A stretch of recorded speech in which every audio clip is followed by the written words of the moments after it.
Welcome to today's global education discussion with educational leaders around the world.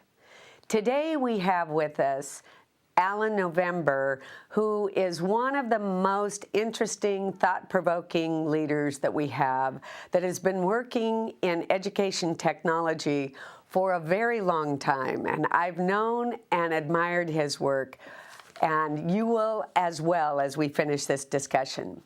What Alan and I are going to be talking about is how we make our students globally competitive. How do we prepare them for this world that they are going to be working in?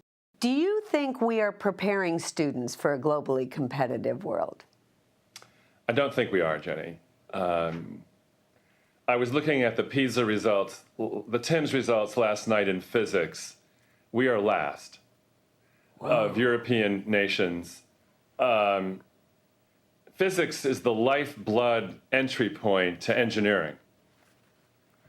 And in fact, I'm working with an East Coast state, a big populous state, I won't mention by name. 2% of all students take AP physics in this state. It would be possible in Europe to take the equivalent of 5 full years of physics compared to what a student might do here in 1 year. So our curriculum, in terms of creating engineering, our culture, which frankly I think spoon feeds kids too much, our expectation of assessment, I'm afraid is not world class. What kind of skills do you think students need to be globally competitive? One is you have to deal with massive amounts of information well. I don't think there's any question that information is going to explode. Technology is going to get smaller and smaller. And it's not clear to me that we are teaching critical thinking with massive amounts of information, web literacy, and we can talk about that specific skill. Another skill is really to understand how to work with people around the world. Global empathy is a key skill. The ability to understand the perspective of other people from different cultures. I think we should be doing that across the curriculum, starting in kindergarten all the way through. Every classroom, a global communication center. Third skill really depends on the first two. If you can deal with massive amounts of information well, and you can link that information to authentic audience and collaboration, the third skill empowers you to be self-directed. You do not need a boss to tell you what to do. That doesn't mean you're working alone. You're working interdependently, probably around the world, but you don't need the structure of work to tell you what to do hour by hour. And unfortunately, that's the part that will be the most difficult part to change in our culture, because hour by hour, we do tell children what to do.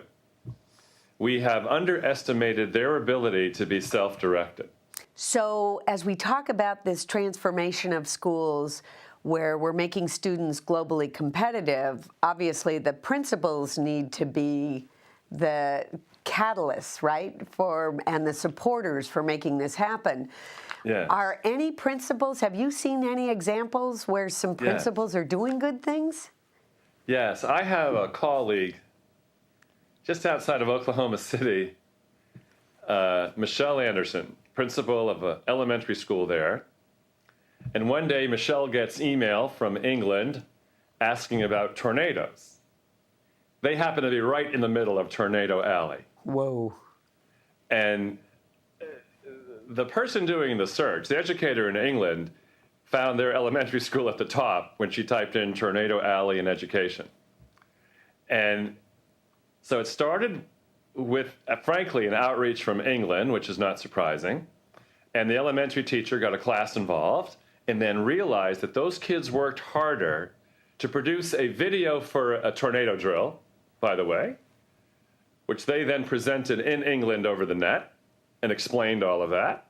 And because she's never seen her kids work harder for this than for this authentic audience of children in England, she challenged every teacher in her school to find educators around the world who can connect to their curriculum. When the teachers identified the countries, that was their job, And all elementary teachers in that school were focused on 4 or 5 different countries as a routine. Michelle took it upon herself to go find the links. She learned how to do this. And so now you have an elementary principal who sees part of her job as building international connections for all her teachers. Doing what Michelle has done and scaling it, what would you recommend to principals? Well, I do think we have to help principals role model within their own work, using collaborative tools to harness the knowledge of a faculty, collaborative word processing for teachers to share knowledge, community-based websites like a Ning where teachers can share videos they've seen in discussion forums. So building community would be one of the very first things that I would hope would start to be embedded in preparing principals. The other is taking an innovation. I mean, one of the, I think, opportunities of a principal is to be a person who is scanning for ideas. Right. Meeting with other principals, reading widely, maybe going to some conferences if they still have the budget to do that.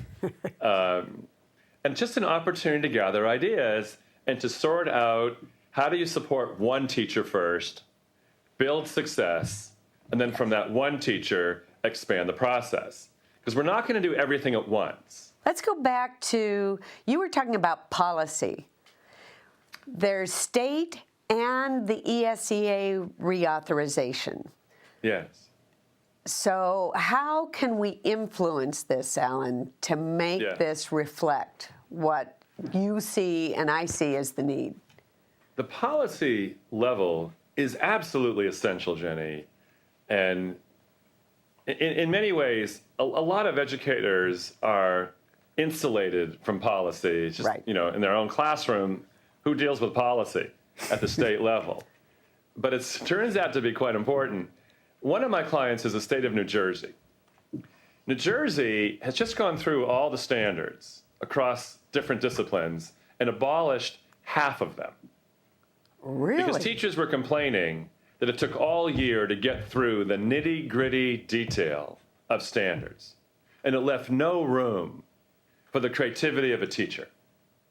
So New Jersey listened, and in the new administration, you can ask for waivers like this, and it was granted, and New Jersey replaced half the standards across every discipline with one new standard, digital citizenship.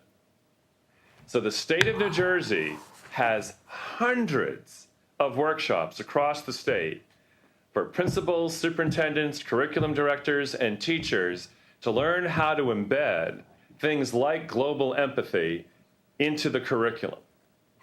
That's what it's going to take for this country.